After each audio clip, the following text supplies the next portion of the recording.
आज इस क्लास में हम लोग फोकस करेंगे एक्सेलरेशन पर। अभी वेलोसिटी में जितना पढ़ना था वो हम लोगों ने पढ़ लिया। आज स्टार्ट करते हैं एक्सेलरेशन। कुछ उदाहरण लेते हैं एक्सेलरेशन को समझने के लिए। अगर एक सिक्के को उछाला जाए तो क्या ये ऊपर चलता चला जाएगा? कभी रुकेगा?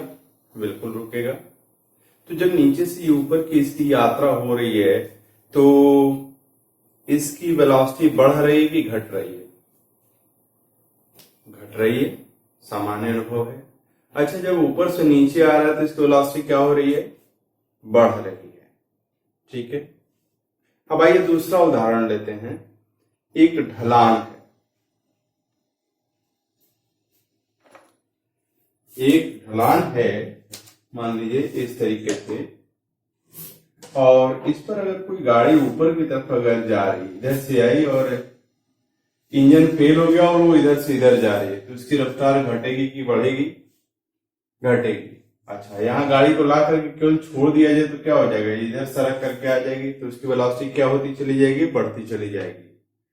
तो ये कुछ उदाहरण ऐसे हैं जिसमें हमें पता चलता है कि किसी भी वस्तु की वेलोसिटी बढ़ती भी हो सकती है और घटती भी हो सकती है। तो जब कभी भी किसी भी वस्तु की वेलोसिटी बढ़ती है या घटती है तो हम उसको बोलते हैं कि उसके भीतर एक्सेलरेशन है, यानी त्वरण है। ठीक है। कब कहेंगे कि एक्सेलरेशन प्रेजेंट है? Acceleration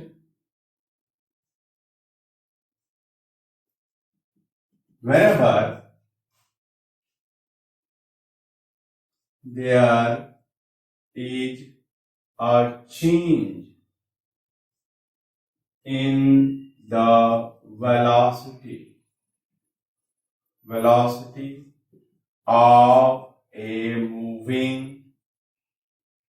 moving object, we say that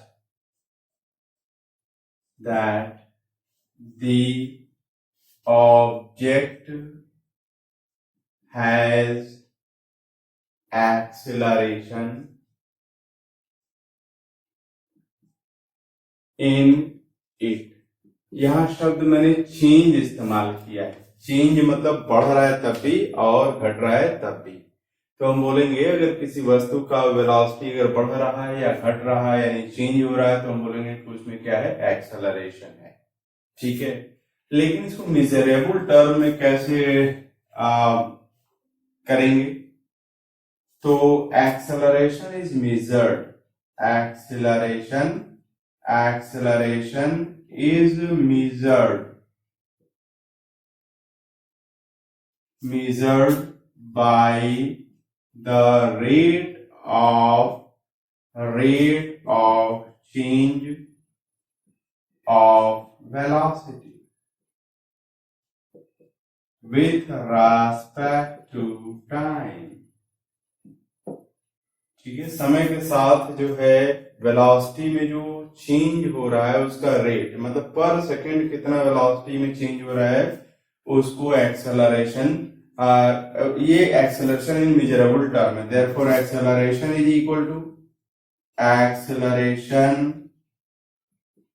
equal to change in velocity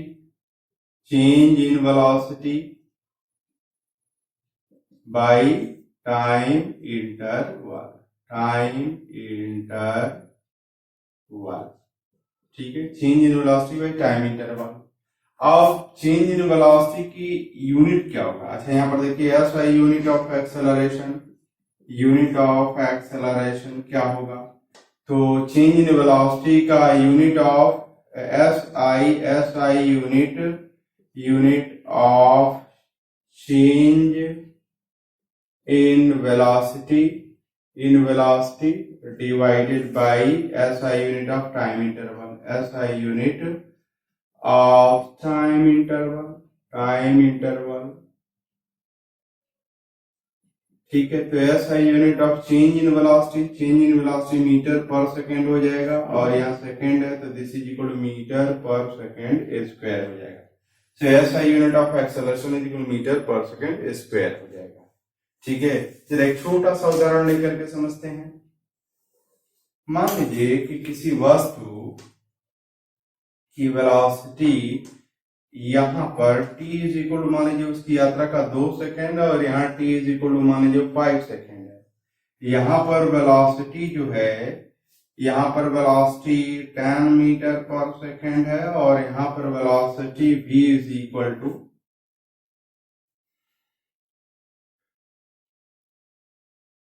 22 metre per second है। तो इसका एक्सेलरेशन क्या होगा? Acceleration is equal to rate of change of velocity. तो change in velocity v minus u हो गया और टाइम इंटरवल क्या हो गया? ये t इनिशियल है और ये क्या है? t फाइनल है। तो this is t final minus t initial हो जाएगा। तो फाइनल वेलोसिटी जो हुआ वो 22 है। 22 minus 10 metre per second divided by t final equal 5 second minus 2 second, that is equal 12 by 3, that is equal 4 metre per second square हो जाएगा। तो हम लोगों ने बड़े आराम से एक्सेलरेशन को कैलकुलेट कर लिया। तो हम लोगों ने दो चीज सीखा यहाँ पर कि एक्सेलरेशन की डेफिनेशन क्या है और एक्सेलरेशन को मेजरेबल टर्म में कैसे डिफाइन करेंगे और एक्सेलरेशन को कैलकुलेट कैसे करेंगे। साथ ही हम लोगों ने देखा कि एक्सेलरेशन की ऐसा unit metre per second square है। ठीक है, अब एक्सेलरेशन में अगर बढ़ा जाए तो कुछ टर्म्स आते हैं, जैसे positive acceleration, negative acceleration, uniform acceleration, non uniform acceleration, deceleration या रिटार्डेशन। इनका क्या अर्थ है? आइए एक एक टर्म को कुछ उदाहरण के माध्यम से आइए पहले समझते हैं पॉजिटिव एक्सेलरेशन का क्या मतलब है। यहाँ मैंने एग्जाम्पल लिया है, ऑब्जेक्ट्स हमारे पास है 3 A B C और समय बीत रहा है 0 सेकेंड, 1 सेकेंड, 2 सेकेंड, 3 सेकेंड और 4 सेकेंड। ठीक है, तो ऑब्जेक्ट्स ए बी सी के 5 सेकेंड की यात्रा का अध्ययन हम लोग कर रहे हैं, 0 से लेकर के 4 सेकेंड तक की यात्रा का अध्ययन कर रहे हैं। तो इनकी वेलोसिटीज को देखते हैं। एक वेलोसिटी देखिए, t इज इक्वल 0 सेकेंड पर 10 मीटर पर सेकेंड है, t इज इक्वल 1 सेकेंड पर 20 मीटर पर सेकेंड है, t इज इक्वल 2 सेकेंड पर 30 मीटर पर सेकेंड है, t इज इक्वल 3 सेकेंड पर 40 मीटर पर सेकेंड है, t इज इक्वल 4 सेकेंड पर 50 metre per second है। तो क्या हो रहा है? समय बढ़ने के साथ वेलोसिटी बढ़ रही है कि घट रही है? वेलोसिटी बढ़ रही है। तो इसमें पहली बात, वेलोसिटी बढ़ रही है चाहे घट रही है तो उसमें एक्सेलरेशन होगा। तो object A accelerated motion execute कर रहा है, इसमें एक्सेलरेशन प्रेजेंट है। और दूसरी बात ये पॉजिटिव एक्सेलरेशन। पॉजिटिव एक्सेलरेशन मतलब वेलोसिटी अगर बढ़ती चली जा रही है तो उसको हम बोलेंगे पॉजिटिव एक्सेलरेशन। ठीक है, और हर एक सेकेंड में देखिए, हर एक सेकेंड में बढ़त कितनी हो रही है? 0 सेकेंड से 1 सेकेंड में 10 से 20 हुआ तो चेंज कितना हुआ? 10 मीटर पर सेकेंड। 1 सेकेंड से 2 सेकेंड के बीच में 20 से 30 हुआ तो 10 मीटर पर सेकेंड। 2 सेकेंड से 3 सेकेंड में 30 से 40 हुआ तो कितना चेंज हुआ? 10 मीटर पर सेकेंड। 3 सेकेंड से 4 सेकेंड के बीच में कितना चेंज हुआ? 10 मीटर पर सेकेंड का। ठीक है, तो यहाँ पर इंटरवल मैं फिक्स दे रहा हूँ 1 सेकेंड का, तो यहाँ पर इंक्रीमेंट इन वेलोसिटी भी क्या हो जा रहा है? फिक्स हो जा रहा है 10 मीटर पर सेकेंड। ठीक है, तो ऐसे एक्सेलरेशन को जिसमें फिक्स्ड इंटरवल ऑफ टाइम में fixed amount of velocity change हो उसको हम बोलते हैं यूनिफॉर्म एक्सेलरेशन। तो ऑब्जेक्ट ए क्या कर रहा है? यूनिफॉर्मली एक्सेलरेटेड मोशन एग्जीक्यूट कर रहा है। अब आइए देखते हैं ऑब्जेक्ट बी के बारे में। इसकी कहानी क्या है? इसकी वेलोसिटी 10 है, 15 है, 17 है, 21 है, 25 है। ऊपर से नीचे आने पर, समय बढ़ने पर क्या इसका भी वेलोसिटी बढ़ रहा है? बिल्कुल, इसकी वेलोसिटी बढ़ रही है। तो ये एक्सेलरेटेड मोशन एग्जीक्यूट कर रहा है, पहली बात। दूसरी बात, इसकी वेलोसिटी बढ़ती चली जा रही है तो इसका एक्सेलरेशन कैसा है? पॉजिटिव एक्सेलरेशन है। लेकिन यह नॉन यूनिफॉर्म एक्सेलरेशन है। नॉन यूनिफॉर्म एक्सेलरेशन मतलब यहाँ देखिए, t इक्वल 0 सेकंड पर 10 मीटर पर सेकंड है, t इक्वल 1 सेकंड पर 15 मीटर पर सेकंड है। 0 सेकंड से 1 सेकंड के बीच में समय कितना बीता? Delta t is equal 1 second. Velocity में चेंज कितना हुआ? Delta v is equal to 15 minus 10 equal 5 metre per second. अब देखिए 1 सेकंड से 2 सेकंड के बीच में टाइम इंटरवल कितना हुआ? Delta t is equal 1 second और वेलोसिटी में चेंज कितना हुआ? 15 से 17 हुआ, तो केवल 2 ही मीटर पर सेकंड का हुआ। यहां पर देखिए 1 सेकंड में 5 मीटर पर सेकंड का चेंज हुआ और यहां पर 1 सेकंड में 2 मीटर पर सेकंड का हुआ। फिर 17 से 21 हो रहा है, ठीक है, 1 सेकंड बीतने पर, तो यहाँ 4 मीटर पर सेकंड का हो रहा है। ठीक है, तो टाइम इंटरवल समान देने पर वेलोसिटी में चेंज जो है वो समान नहीं हो रहा है, तो ऐसे एक्सेलरेशन को हम बोलेंगे नॉन यूनिफॉर्म एक्सेलरेशन। यानी नॉन यूनिफॉर्म एक्सेलरेशन वो एक्सेलरेशन है जिसमें टाइम इंटरवल समान रहे तो चेंज इन वेलोसिटी समान ना हो, या उल्टा भी कह सकते हैं चेंज इन वेलोसिटी समान हो तो टाइम इंटरवल समान, दोनों बातें सही। ठीक है, लेकिन टाइम इंटरवल सेम रख करके वेलोसिटी में चेंज असमान दिखाना थोड़ा आसान होता है, इसीलिए वैसा एग्जांपल मैंने लिया है। अब यहां पर देखिए सी वाले के मोशन के बारे में 40 metre per second, 35 metre per second, 33 metre per second, 15 metre per second, 5 metre per second. तो बताइए एक्सेलरेटेड मोशन है कि नहीं? यस, बिल्कुल समय बीतता चला जा रहा है और वेलोसिटी में चेंज होता चला जा रहा है, 40, 35, 33, 15, 5 चेंज हो रहा है। तो जब भी चेंज इन वेलोसिटी होगा तो हम बोलेंगे कि वास्तव में क्या है, एक्सेलरेशन प्रेजेंट है। ठीक है, अब यह एक्सेलरेशन निगेटिव एक्सेलरेशन क्यों? क्योंकि इसकी वेलोसिटी क्या हो रही है, डिक्रीज कर रही है। ठीक है, डिक्रीज कर रही है, तो अगर कहीं वेलोसिटी अगर डिक्रीज कर रही है तो उस एक्सेलरेशन को हम क्या बोलेंगे, निगेटिव एक्सेलरेशन या रिटार्डेशन। इसके लिए एक अलग शब्द का आविष्कार किया गया है, रिटार्डेशन। रिटार्डेशन शब्द और निगेटिव एक्सेलरेशन में थोड़ा सा फर्क होता है। रिटार्डेशन हमेशा इस बात को इंगित करता है कि वेलोसिटी कम हो रही है, लेकिन निगेटिव एक्सेलरेशन हमेशा इस बात को इंगित नहीं करेगा कि वेलोसिटी कम ही हो रही है। ठीक है, तो यहां पर वेलोसिटी कम हो रही है तो रिटार्डेड मोशन कर रहा है। अब ये बताइए ये नॉन यूनिफॉर्मली एक्सेलरेटेड है कि यूनिफॉर्मली एक्सेलरेटेड है? चलिए यहां से आने में 1 सेकंड बीता, 0 सेकंड से 1 सेकंड, तो 40 से 35 चेंज कितना हुआ वेलोसिटी में, 5 मीटर पर सेकंड का। फिर 1 सेकंड से 2 सेकंड पर आने पर 35 से 33 आया, तो कितना हुआ चेंज, 2 मीटर पर सेकंड का चेंज हुआ। यहाँ 1 सेकंड में 5 का हुआ, यहाँ 1 सेकंड में 2 का हुआ, तो इक्वल इंटरवल ऑफ टाइम दिया जा रहा है और unequal amount of change in velocity हो रहा है, तो ये नॉन यूनिफॉर्म एक्सेलरेशन का केस बनता है। ठीक है, ओके, तो इन उदाहरणों से स्पष्ट हो गया कि पॉजिटिव एक्सेलरेशन का क्या मतलब है। अगर वेलोसिटी बढ़ती चली जाती है तो हम उसको बोलेंगे पॉजिटिव एक्सेलरेशन, वेलोसिटी अगर घट रही है तो उसको नेगेटिव एक्सेलरेशन। ठीक है, यूनिफॉर्म एक्सेलरेशन, अगर time interval same interval of time में वेलोसिटी में चेंज अगर समान होता है तो उसको यूनिफॉर्म एक्सेलरेशन बोलेंगे। अगर इक्वल इंटरवल ऑफ टाइम में वेलोसिटी में चेंज अलग अलग होता है तो नॉन यूनिफॉर्म एक्सेलरेशन कहलाएगा। और डिसेलरेशन और रिटार्डेशन का क्या मतलब है? अगर वेलोसिटी घटती चली जा रही है तो उस घटना का नाम है डिसेलरेशन और रिटार्डेशन। अगर किसी भी वस्तु की वेलोसिटी घट रही है तो हम बोलेंगे कि उसमें रिटार्डेशन है। जैसे कार चल रही है और उसमें ब्रेक लगाया जाए तो क्या होगा, उसकी वेलोसिटी घटती चली जाएगी, तो उस समय वो रिटार्डेशन। ठीक है, ओके। अब नॉन यूनिफॉर्म एक्सेलरेशन को रिप्रेजेंट करने के लिए, व्यक्त करने के लिए हमारे पास 2 टर्म है, इंस्टेंटेनियस एंड एवरेज एक्सेलरेशन। ठीक है, तो आइए समझते हैं कि इंस्टेंटेनियस एक्सेलरेशन और एवरेज एक्सेलरेशन का क्या मतलब है।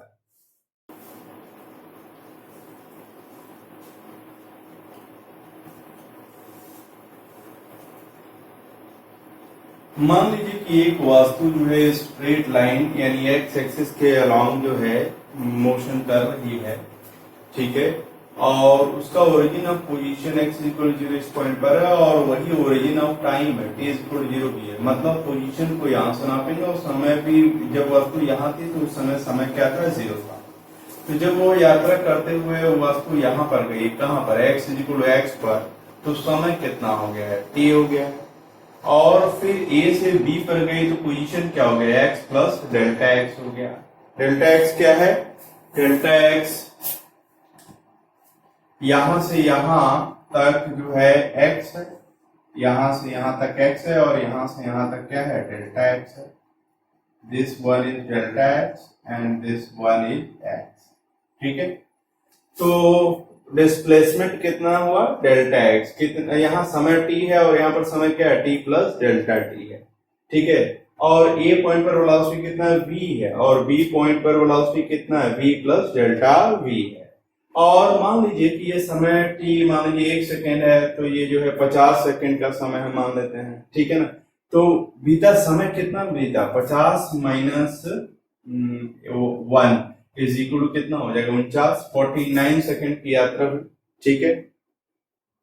ओके, तो एवरेज एक्सेलरेशन का क्या मतलब है, average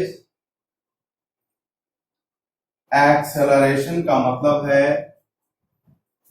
it is the ratio of the total change in velocity total change in velocity by total time interval,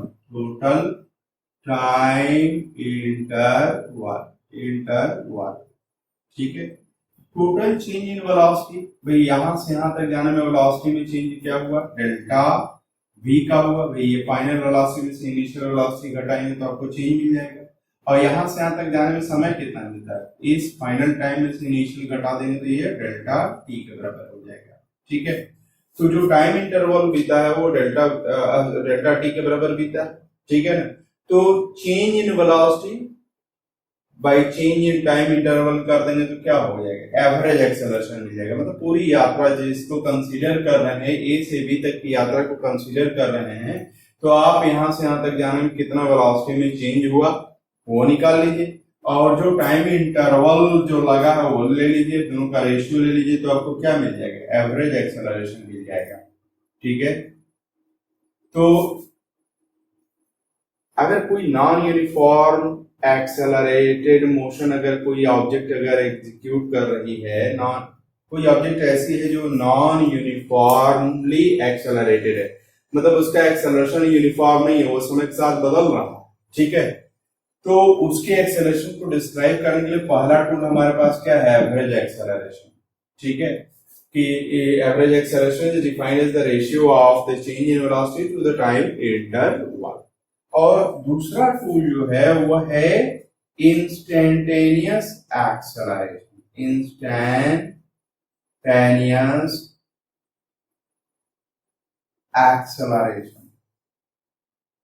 मतलब acceleration at instant of T, समय टी पर एक्सेलरेशन। तो यहां से यहां तक आपने पर्याप्त समय दिया, अब क्या कीजिए, जो एवरेज एक्सेलरेशन है वो क्या है, delta V by delta T. अब आप क्या कर दीजिए, इस पर लिमिट लगा दीजिए क्या, डेल्टा टी टेंडिंग टुवर्ड्स 0। मतलब ए पॉइंट से बी पॉइंट के बीच में जो टाइम इंटरवल है उसको very very very very very very very very very very small ले लीजिए।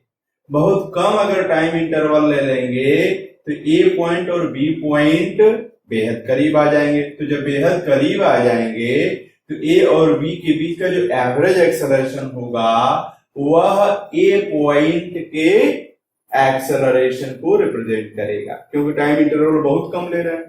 भाई ऑल ऑफ अ सडन थोड़ी वेलोसिटी बदलेगा, ठीक है, ग्रेजुअल बदलेगा। ऐसा थोड़ी होगा कि अभी रफ्तार जो है, अभी रफ्तार है 5 मीटर पर सेकेंड, अब तुरंत हो जाए 50 मीटर पर सेकेंड, ऐसा तो हो नहीं सकता।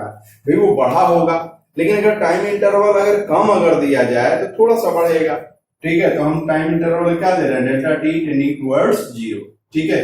और इसका हमने लिमिट ले लिया है किसका, एवरेज एक्सेलरेशन का। तो जब एवरेज एक्सेलरेशन का आप लिमिट ले लेते हैं time delta T tending towards 0, तो जो यह रेशियो मिलता है उसको हम बोलते हैं क्या, dv by dt, and this is what is average acceleration. तो average sorry instantaneous acceleration. So instantaneous acceleration is the derivative of velocity with a time, या यूं कह सकते हैं instantaneous acceleration of an object is the acceleration of the object at a given particular time, ठीक है। मैंने instantaneous velocity पढ़ाते समय आपको बताया था कि यहाँ का तापमान जो है 20 डिग्री सेल्सियस है, यहाँ का तापमान 20 डिग्री सेल्सियस है, और शिमला का तापमान कितना है, 10 डिग्री सेल्सियस है। क्यों भैया, कमरे के भीतर एक पॉइंट से दूसरे पॉइंट पर जा रहे हैं तो टेम्परेचर में परिवर्तन नहीं महसूस हो रहा, लेकिन जब शिमला चले जा रहे हैं तो टेम्परेचर में चेंज महसूस होने लग रहा है, क्योंकि गैप ज्यादा कर दे रहे हैं, ठीक है ना। तो अगर गैप को कम करेंगे तो यहाँ का जो तापमान है वही यहाँ का तापमान होगा, ठीक है। बिल्कुल उसी तरह से अगर यह गैप अगर ज्यादा दे देंगे तो यहाँ की वेलोसिटी और यहाँ की वेलोसिटी या यहाँ का एक्सेलरेशन समान ही होगा, ठीक है। लेकिन अगर इनके बीच में गैप ही बहुत अगर कम कर दिया जाए तो ए पॉइंट और बी पॉइंट के बीच का जो एवरेज एक्सेलरेशन होगा वही ए पॉइंट का क्या होगा, इंस्टेंटेनियस एक्सेलरेशन होगा। तो वही गैप कम करने के लिए हम लोग क्या कर रहे हैं, delta T tending towards zero. समय ही ज्यादा नहीं दे रहे हैं, तो समय जब ज्यादा नहीं दे रहे हैं तो चेंज इन वेलोसिटी बहुत बहुत बहुत बहुत कम होगा और टाइम इंटरवल बहुत बहुत बहुत कम दे रहा है। तो उस कंडीशन में ये जो रेशियो आएगा change in velocity by time, change in time interval, time interval, that will give you the instantaneous acceleration, ठीक है। So instantaneous acceleration at is equal to what, dv by dt, ठीक है। लेकिन आप यह भी जानते हैं कि velocity at a given instant of time is equal to dx by dt होता है, ठीक है। rate of change of this position is called instantaneous velocity, ठीक है। dx by dt से आपको instantaneous velocity मिलेगा। तो आप इसको आप ऐसे भी लिख सकते हैं d by dt of v को आप क्या लिख सकते हैं, dx by dt, and that is equal to d2 by dt square of x। इसको डबल डेरिवेटिव ऑफ पोजीशन बोलेंगे। Double derivative of position with respect to time will give you instantaneous acceleration। Our single derivative of velocity with respect to time will give you instantaneous acceleration, ठीक है। तो position और time में अगर connection मालूम तब भी एक्सेलरेशन आप निकाल सकते हैं, वेलोसिटी और टाइम में कनेक्शन अगर मालूम हो तब भी आप एक्सेलरेशन निकाल सकते हैं, ठीक है। कौन सा एक्सेलरेशन, इंस्टेंटेनियस एक्सेलरेशन निकाल सकते हैं। आइए एक उदाहरण लेकर के समझते हैं। कोई वस्तु स्ट्रेट लाइन पर चल रही है जो एक्स एक्सिस है, तो समय टी पर उसकी पोजीशन इससे दिया जा रहा है T cube plus 2t square plus 5 metre इसे दिया जा रहा है। तो कोई भी टाइम दीजिए वो रख देंगे तो पोजीशन मिल जाएगा। लेकिन हमें ये नहीं पता करना, हमें पता करना है कि इसका एक्सेलरेशन, इसका velocity at time is equal to 4 second क्या होगा, इसका एक्सेलरेशन टाइम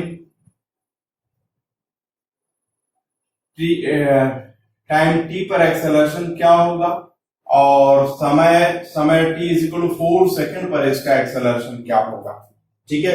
मतलब वेलोसिटी एट टाइम टी निकालना है, फिर वेलोसिटी एट 4 सेकेंड निकालना है, और एक्सेलरेशन एट टाइम टी निकालना है, और फिर acceleration at time T is equal to 4 second निकालना है, ठीक है। और फिर इसी में मैं जोड़ दे रहा हूं कि 2 सेकेंड से लेकर के 4 सेकेंड के बीच में उसका एक्सेलरेशन कितना ये भी निकालना है, ठीक है। तो आइए वेलोसिटी एट टाइम टी क्या होगा भैया, this is equal to D by D T of X, rate of change of position with respect to time is instantaneous velocity. So D by D T of t cube plus 2t square plus 5, and this is equal to d by dt of t cube plus d by dt of 2t square plus d by dt of 5। तो derivative of constant क्या होता है, 0 होता है। जिनको ये derivative का मतलब नहीं मालूम है वो मैथमेटिकल फिजिक्स वाला पोर्शन हमारा देख लें, वो पूरा मैंने एक प्लेलिस्ट बनाया हुआ है, वहां पर देख लीजिए, आप पूरा क्लियर हो जाएगा, ठीक है। ये अच्छी बात है यूट्यूब में कि मैं स्टोर करके रख सकता हूं, तो जिन बच्चों का छूटा हुआ वो वहां जाकर 5-6 लेक्चर है उसको देख लीजिए। सो टी क्यूब का डी बाई डी टी कितना हो जाएगा, टी क्यूब का डी बाई डी टी क्या हो जाएगा, 3t स्क्वायर हो जाएगा, ठीक है। पावर इधर आ जाता है, आप अच्छी तरह से जानते हैं D by D T of T to the power N क्या होता है, N into T to the power N minus 1 होता है, ठीक है। अब एन की जगह यहाँ पर क्या था, 3 था, तो 3 यहाँ पर आ गया और टी में पावर 1 घटा दिया तो 3 की जगह 2 आ गया, और ये 2 इंटू टी स्क्वायर का क्या होगा, 2t हो जाएगा, प्लस ये 0 हो जाएगा, तो this is equal to 3t square plus 4t हो जाएगा, ठीक है। ओके, तो velocity at time t is equal to 3t square plus 4t हो गया, ठीक है। अब एक्सेलरेशन एट टाइम t अगर निकालना है तो क्या होगा, acceleration at time d by dt of rate of change of velocity is the instantaneous acceleration. Here, derivative of velocity with respect to time is equal to instantaneous acceleration. d by dt of velocity and time dt square plus 4t. हाँ जी, so this will be equal to d by dt of 3t square plus d by dt of 4t. तो ये 3 बाहर आ जाएगा, T square का 2t हो जाएगा, तो ये 6t हो जाएगा, और 4 बाहर आ जाएगा, dt पे dt 1 हो जाएगा, तो 4 हो जाएगा। ठीक है, यहाँ पर यूनिट लगाना भूल गए हैं, सब ऐसा ही सिस्टम में चल रहा है। तो acceleration at time t is equal to 6t plus 4 metre per second square हो जाएगा। ठीक है, ओके। तो यहाँ पर हमें वेलोसिटी एट टाइम t का फॉर्मूला मिल गया, और यहाँ पर एक्सेलरेशन एट टाइम t का फॉर्मूला मिल गया। ठीक है, तो आपसे क्या पूछा गया, velocity at time t equal 4 second बताइए। तो वेलोसिटी एट 4 सेकंड, तो t समय पर मालूम, तो जहां जहां t आया वहां पर 4 रख दीजिए। 3 into 4 square plus 4 into 4 is equal 16, 48 plus 16 64 metre per second. तो 4 सेकंड पर वेलोसिटी कितनी है, 64 मीटर पर सेकंड है। ठीक है, अब velocity acceleration at t is equal to 4 second, a4 is equal to 6 into 4 plus 4, 24 हो जाएगा, प्लस 4 बराबर कितना हो जाएगा, 28 मीटर पर सेकंड हो जाएगा। So acceleration at t is equal to 4 second is equal to 28 metre per second के बराबर हो जाएगा। ठीक है, अब आइए तीसरे प्रश्न पर, 2 सेकंड से 4 सेकंड के बीच में एवरेज एक्सेलरेशन कितना है। तो 4 सेकंड पर वेलोसिटी ये हाई, और 2 सेकंड पर वेलोसिटी कितनी होगी, t is equal to 2 second यहाँ पर रख दीजिए। तो 3 into 2 square plus 4 into 2 is equal to 12 plus 8 बराबर 20 मीटर पर सेकंड। तो average acceleration between t is equal to 2 second to 4 second is equal to change in velocity v4 minus v2, total change in velocity by 4 second minus 2 second. v4 is equal to 64 minus v2 is equal to 20 divided by 2 is equal to कितना हो जाएगा, 44 divided by 2 that equal to 22 meter per second. So average velocity, average acceleration, sorry ये गलती से मैंने acceleration के बजाय velocity दिया था। Average acceleration is equal to average rate of change of velocity with respect to time is equal to 22 metre per second square के बराबर हो गया। ठीक है, तो I hope and trust that you have grasped the idea of instantaneous velocity, instantaneous acceleration and average acceleration. ठीक है, इस उदाहरण के माध्यम से इस तरह के न्यूमेरिकल कॉम्पिटिटिव एग्जामिनेशन में पूछे जाते हैं। सरल है अगर आप समझ चुके हैं तब। अब आइए इस बात को समझते हैं, position time graph and assessment of acceleration. Position time graph से एक्सेलरेशन के बारे में हम क्या असेसमेंट ले सकते हैं, ये बहुत इंपॉर्टेंट है। इससे रिलेटेड क्वेश्चंस पूछे जाते हैं कॉम्पिटिशन्स में। यहाँ पर देखिए कोई वस्तु एक्स एक्सिस के अलांग चल रही थी, तो उसका पोजीशन इधर प्लॉट किया गया और समय इधर प्लॉट किया गया है, और ये t इक्वल जब 0 था तो पोजीशन क्या था, 0 था। समय बढ़ता चला जा रहा है और पोजीशन क्या होती चली जा रही है, चेंज होती चली जा रही है, और दोनों के बीच में जब ग्राफ प्लॉट किया गया तो that comes out to be straight line. तो आप बताइए ये यूनिफॉर्म मोशन एग्जीक्यूट कर रहा है कि नॉन यूनिफॉर्म मोशन एग्जीक्यूट कर रहा है। हम लोगों ने जब इस पोजीशन टाइम ग्राफ के बारे में शुरू में जब पढ़ा था तो हमें बिल्कुल स्पष्ट है कि यह यूनिफॉर्म मोशन एग्जीक्यूट कर रहा है। यूनिफॉर्म मोशन एग्जीक्यूट करने का क्या मतलब है, इक्वल टाइम इंटरवल में इक्वल डिस्प्लेसमेंट होना। ठीक है, तो इसकी वेलोसिटी क्या है, कांस्टेंट। ठीक है, फर्दर हम लोगों ने देखा कि पोजीशन टाइम ग्राफ जो पॉजिटिव एक्स एक्सिस एंगल बनाता है उसका tan थीटा ले लीजिए तो उसको हम स्लोप बोलते हैं। तो slope gives you the velocity. तो भैया पूरा का पूरा एक स्ट्रेट लाइन है, तो ये स्लोप क्या दे देगा हमको, ये बता रहा है कि इसकी वेलोसिटी क्या है, कांस्टेंट है। तो वेलोसिटी अगर कांस्टेंट है तो वेलोसिटी में परिवर्तन हो ही नहीं रहा है, तो जब वेलोसिटी में परिवर्तन नहीं हो रहा है तो यहाँ पर एक्सेलरेशन क्या है, 0। वस्तु चल रही है, उसकी वेलोसिटी कांस्टेंट है, न बढ़ रही है न घट रही है, तो उसमें एक्सेलरेशन क्या है, 0 है।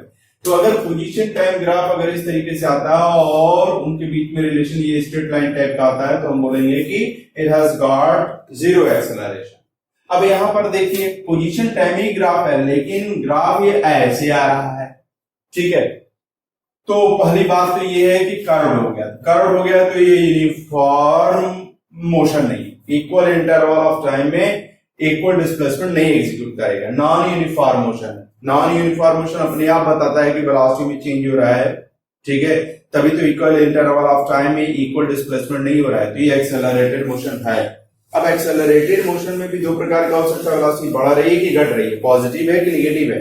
तो यहां पर देखिए, अगर ए पॉइंट जो इसमें समय क्या है t1 है, वहां पर एक्सेलरेशन के बारे में, वेलोसिटी के बारे में बात करें तो यहां पर हम क्या करेंगे, टेंजेंट खींच देंगे। तो हम लोगों ने सीखा है कि इंस्टेंटेनियस वेलोसिटी कैसे निकाला जाए, पोजीशन टाइम ग्राफ से। तो अगर ये पोजीशन टाइम ग्राफ है, t1 समय पर आपको वेलोसिटी निकालना है, तो t1 समय पर आप पहुंचिए ग्राफ पर और वहां पर एक टेंजेंट खींच दीजिए। यह जो टेंजेंट एक्स एक्सिस से जितना एंगल बना रहा है, मान लीजिए अल्फा एंगल बना रहा है, उसका tan अल्फा निकाल लीजिए, तो यह देगा वेलोसिटी एट टाइम t1 है, समय t1 पर। इसी तरह से अगर यह बीटा टाइम t2 पर यहाँ पर ग्राफ पर खींचा गया है, टेंजेंट जो है बीटा एंगल बना रहा है, तो velocity at time t2 is equal to क्या है, tan बीटा। स्पष्ट रूप से अल्फा जो छोटा है बीटा से, तो tan अल्फा क्या होगा, कम होगा, और tan बीटा क्या होगा, ज्यादा होगा। यानी वेलोसिटी vt2 क्या है, ज्यादा है, और vt1 क्या है, कम है। इसका मतलब यह है कि अगर ग्राफ अगर ऐसे जा रहा है तो वेलोसिटी क्या होता चला जा रहा है, बढ़ता चला जा रहा है। तो वेलोसिटी अगर बढ़ता चला जा रहा है तो ये पॉजिटिव एक्सेलरेशन है। यानी पोजीशन टाइम ग्राफ अगर इस तरीके से ऐसे जा रहा है तो इसका मतलब यह है कि हम बिल्कुल असेस कर सकते हैं कि उसमें पॉजिटिव एक्सेलरेशन है, ठीक है, मतलब उसकी वेलोसिटी बढ़ती चली जा रही है। यहां पर देखिए, समय t1 पर ये ऐसे है, समय t2 पर जाने पर ऐसे होगा, तो पीछे बढ़ाएंगे तो यहाँ पर बीटा कम होगा और अल्फा क्या हो जाएगा, ज्यादा हो जाएगा।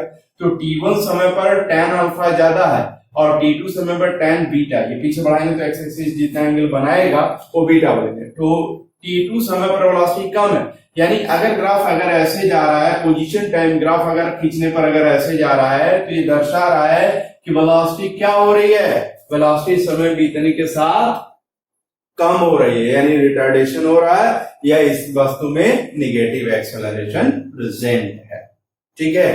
तो जीरो एक्सेलरेशन, पॉजिटिव एक्सेलरेशन और निगेटिव एक्सेलरेशन किससे निर्णय ले सकते हैं, पोजीशन टाइम ग्राफ अगर आपके सामने उपस्थित हो, ठीक है। आइए अब हम लोग पढ़ेंगे velocity time graph and assessment of acceleration, ठीक है। लेकिन उसके पहले एक छोटी सी चीज को समझ लेते हैं। यह वेलोसिटी टाइम ग्राफ, इधर टाइम है और इधर वेलोसिटी प्लॉटेड है। समय t पर वेलोसिटी कितना है, v है, और समय यहाँ पर जो है t प्लस डेल्टा t है, तो उस समय वेलोसिटी कितना है, डेल्टा v के बराबर है। तो यह जो टाइम इंटरवल है वो कितना है, डेल्टा t के बराबर है। उतने में चेंज इन वेलोसिटी कितने के बराबर हुआ, डेल्टा v के बराबर हुआ। तो भाई यहां से a पॉइंट से b पॉइंट के, यानी समय t से t प्लस डेल्टा t के बीच में वेलोसिटी में चेंज कितना हो गया, डेल्टा v के बराबर हो गया। तो एवरेज एक्सेलरेशन कितना हो जाएगा, total change in velocity by total time interval, ठीक है।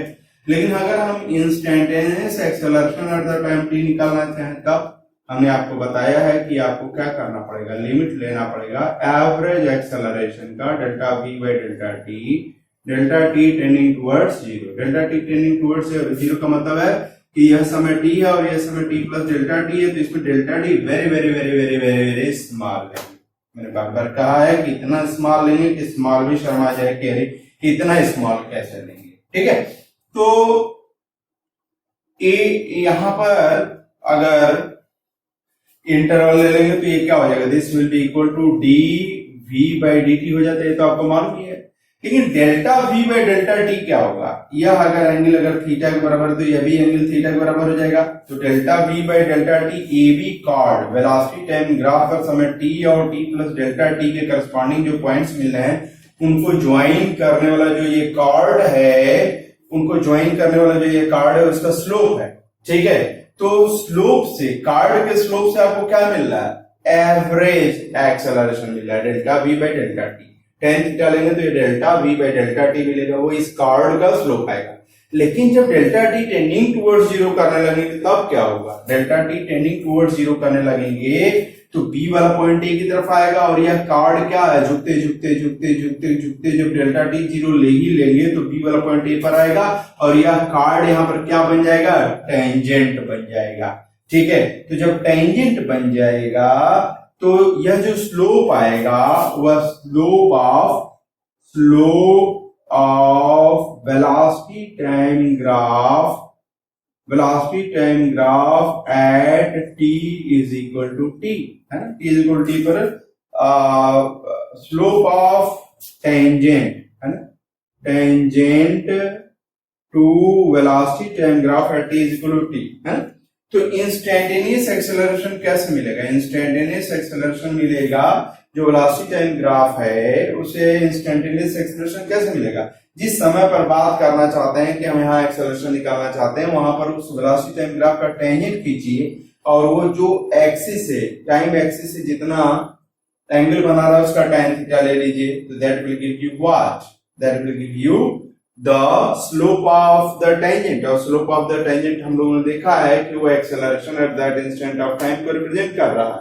ठीक है, तो अब यहां पर देखिए वेलोसिटी टाइम ग्राफ ऐसे प्लॉट किया गया है, तो ये स्ट्रेट लाइन आ रहा है, मतलब यहां पर टेंजेंट खींचेंगे तो ये स्ट्रेट लाइन होगा, यहां पर भी टेंजेंट खींचेंगे तो स्ट्रेट लाइन आएगा, मतलब थ्रू आउट इसका वेलोसिटी तो बदल रहा है, समय बदलने पर वेलोसिटी बदल रहा है, लेकिन एक्सेलरेशन एट एनी टाइम जो है वो dv/dt अगर आप निकालेंगे तो ये कांस्टेंट आ रहा है, कांस्टेंट मतलब यूनिफॉर्म, यानी अगर वेलोसिटी टाइम ग्राफ खींचा जाए और वो स्ट्रेट लाइन आए तो एक्सेलरेशन कैसा है, कांस्टेंट एक्सेलरेशन है।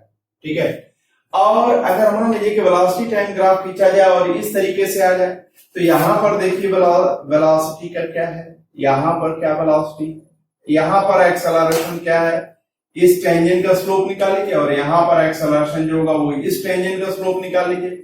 निश्चित रूप से यहां पर जो खींचा गया टेंजेंट है उसका स्लोप ज्यादा होगा और यहां पर जो खींचा गया उसका स्लोप कम होगा। तो यानी अगर वेलोसिटी टाइम ग्राफ अगर ऐसे है तो इसका मतलब ये है कि एक्सेलरेशन की वैल्यू क्या हो रही है, बढ़ रही है। और यहां पर क्या होगा भैया, यहां पर अगर आपने स्पर्श रेखा खींचा और यहां पर स्पर्श रेखा खींचा तो यह जो है यह थीटा कम होगा और यह अल्फा क्या होगा, ज्यादा होगा। तो समय t1 पर एक्सेलरेशन ज्यादा है और समय t2 पर एक्सेलरेशन कम है, क्योंकि यहां पर खींचे गए टेंजेंट ने छोटा एंगल बनाया तो उसका tan थीटा लगे तो छोटा होगा। और टेंजेंट का स्लोप क्या रिप्रेजेंट करता है, वेलोसिटी टाइम ग्राफ के किसी पॉइंट पर टेंजेंट का स्लोप क्या रिप्रेजेंट करता है, that represents the instantaneous acceleration. तो यहां पर एक्सेलरेशन कम है, यानी अगर ये ग्राफ अगर ऐसे गया, वेलोसिटी टाइम ग्राफ अगर ऐसे गया है तो डिक्रीजिंग एक्सेलरेशन को रिप्रेजेंट कर रहा है। ठीक है, तो पोजीशन टाइम ग्राफ से भी एक्सेलरेशन के बारे में आइडिया हम लोग लगा सकते हैं और वेलोसिटी टाइम ग्राफ से भी एक्सेलरेशन के बारे में कुछ आइडिया लगा सकते हैं। ठीक है, इससे एक्सेलरेशन को कैलकुलेट करना आसान है, वेलोसिटी टाइम ग्राफ से एक्सेलरेशन को कैलकुलेट करना आसान। ठीक है, तो आज की मेरी प्लानिंग इतनी ही थी, आज यहीं स्टॉप करते हैं।